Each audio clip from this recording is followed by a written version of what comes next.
Good morning, or good afternoon, class. I'm going to talk to you today about the psychodynamic approach to leadership. Y'all are familiar with the term at work, you've heard it used, we're all just one big happy family. Well, pretty much it's a metaphor for the relationship between leaders and followers. The leaders would be the parents, and all subordinates would be the children.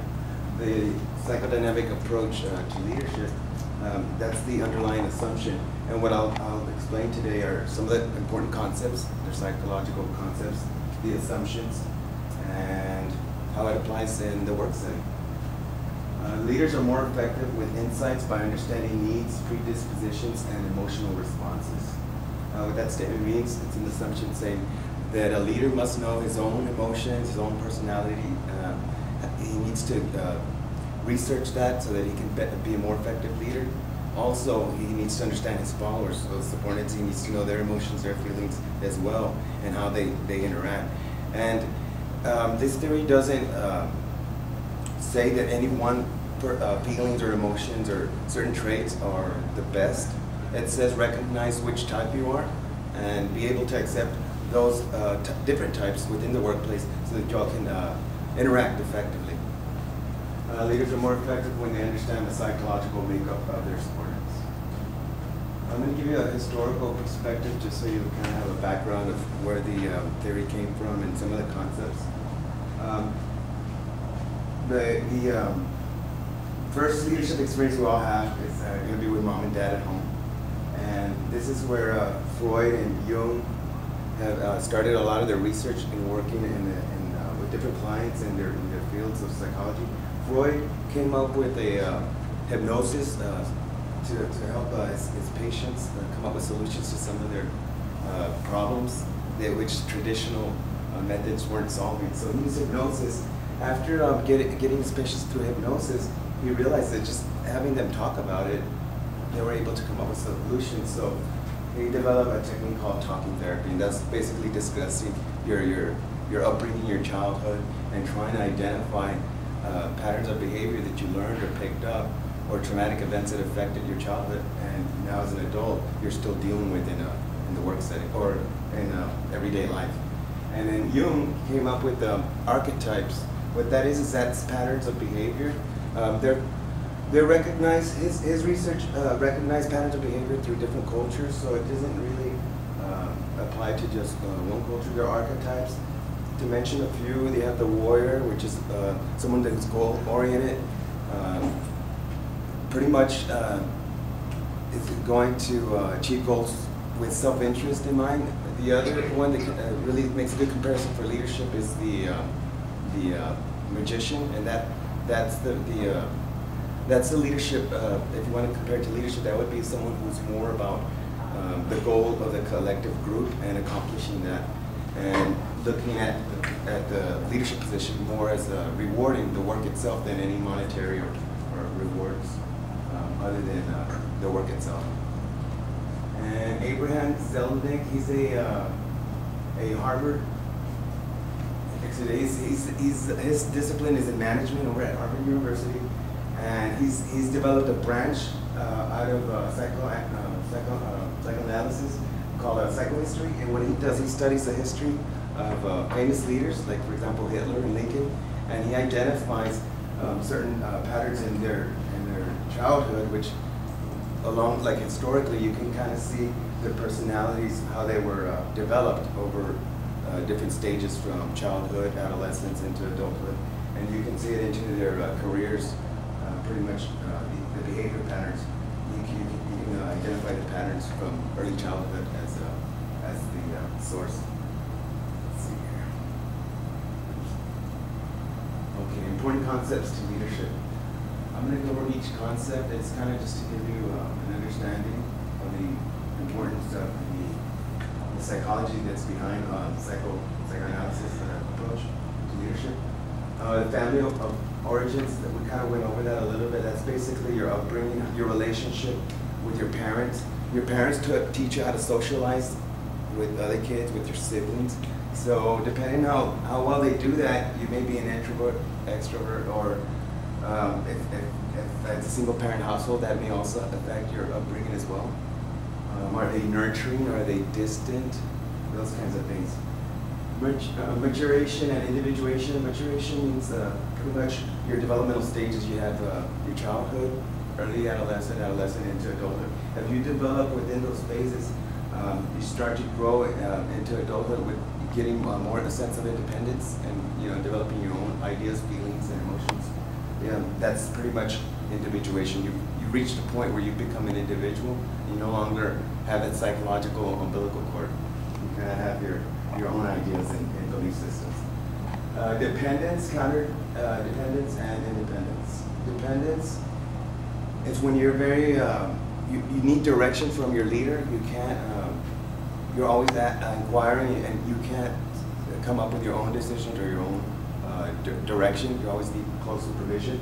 Counterdependence is more like the rebellious type. That's the person that goes against the grain and is always like, well, I'm going to do this instead. The leadership says this and you do the opposite. That's counterdependence. And independence is just being objective about your instructions or your directives. You question, is it ethical, is it reasonable, is it something practical? And repression is that's a behavior in which, let's say during your childhood, your parents were very strict with the way you reacted with your younger sibling as far as your anger or your interaction. Maybe they really, you were traumatized. Maybe they spanked you too much because of your anger. And so you learn to suppress that. Your anger, since you don't know how to externalize it, you would keep it internal. And so into adulthood, you learn not to get angry for certain acts that got you upset. I'm trying to come up with an example. Let's say someone at your work, is too authoritative, and that upsets you to the point because you remember your older brother used to tell you what to do, and just all the time, and it was really nasty about it. Well, now at work, someone's really bad about telling you what to do as well, and you want to react, with anger and respond, but you don't because it's a repressed behavior because you learned early on that you shouldn't act out. So what do? Instead, you might make a sarcastic criticism about them. That's not acting angry. That's just you're expressing your anger in a more socially acceptable way, and that would be a repression. Shadow self is a behavior which is not really evident to you, but it's evident to all the people around you. So let's say in the workplace you have strong religious beliefs, and you're interacting with the employees, and they're engaging in jokes that probably are offensive or inappropriate to you or something like that. You probably would still just kind of be low key, but you wouldn't engage in that conversation. So even though you know what you're doing, you keep yourself distant, so you're still not in conflict with your value system. The employees might notice also that you're really good at getting along with everyone because of that adaptive skill. So they might say, hey, this person, Jane's really good at the work politics. We got to watch out what we tell her. So now you just develop a shadow self. Now everyone knows that attribute of good with work politics, getting along with everyone, or they see it as a potential threat, even though that's not your motives or agenda. It can be perceived that way, and that's what the shadow self is. And the archetypes, we covered that. That's basically what I talked about earlier. You have the magician, the warrior, who's more self-centered, more about himself. You have another one that's a martyr. They put everyone else before themselves. The orphan, that's the person who's the rebel, pretty much goes off on their own. Those are archetypes that are collective in cultures, so they span across different cultures and time. Okay. This is a model that's called transactional analysis, but it can also be called relational analysis. And this is that metaphor I spoke to you earlier. It's the relationship between leader and subordinate when you look at it as like a parent-child transaction. If, let's say you're at work and you've always had that need for direction, that close supervision, and you approach your leader in that way for certain tasks or initiatives, and you're always, okay, should I do it this way? Should I do it that way? I need more direction. Well, that leader, you're soliciting that parent approach from the leader, and that's what this model explains. That basically, if you haven't developed into the adult ego, which is the healthier type, because you're all interacting at the same level. You're all approaching problems and coming up with solutions together, rather than one being dependent on the other. And it can go vice versa. So you can have a child leader and then a parent subordinate. That would be like if someone is overtaking the project. I'm sure y'all worked on something where you're in charge of it and someone just takes the wind, takes it into their zone, they take over it, That would be a subordinate acting as a parent. And if you become submissive and submit to that, then you would be the child. Does that make that clear? Yeah.